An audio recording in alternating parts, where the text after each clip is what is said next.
Mix Rasanya DJ पर नाचे छे सुन गे छौरी बोल के ते छोटो हरफी डीजे पर नाचे छे सुन गे छौरी बोल के ते छोटो हरफी रे जबरदम के छौरा सा पैसा द दे तो ढोही पलह के की रे जबरदम के छौरा सा मजा ल ले तो ढोही पलह के की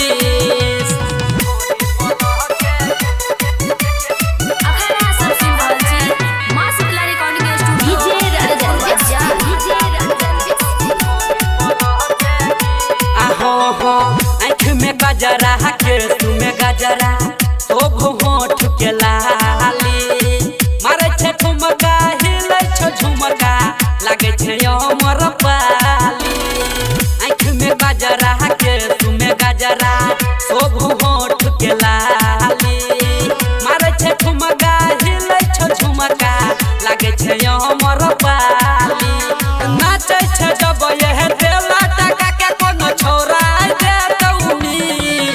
जबरदम के छौरा सा पैसा द दे तो ढोही पलह के किस हे जबरदम के छौरा सा मजा ल ले तो ढोही पलह के किस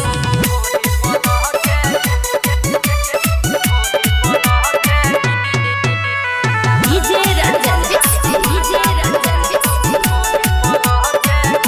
यहे गई कसमस कसमस करो जवानी लागो पूरा टाइट गे गंगा सादा सुरेश बरसमिया पारो ले जर लाइट गे कसमस कसमस करो जवानी लागो पूरा टाइट गे राइटर दिने सुरेश बरसमिया पारो ले जर लाइट गे कहे छौ बिटू यादव के छौरी बढ़ाबै नया नाटी हे जबरदम के छौरा सा पैसा द दे तो ढोही पलह के की हे जबरदम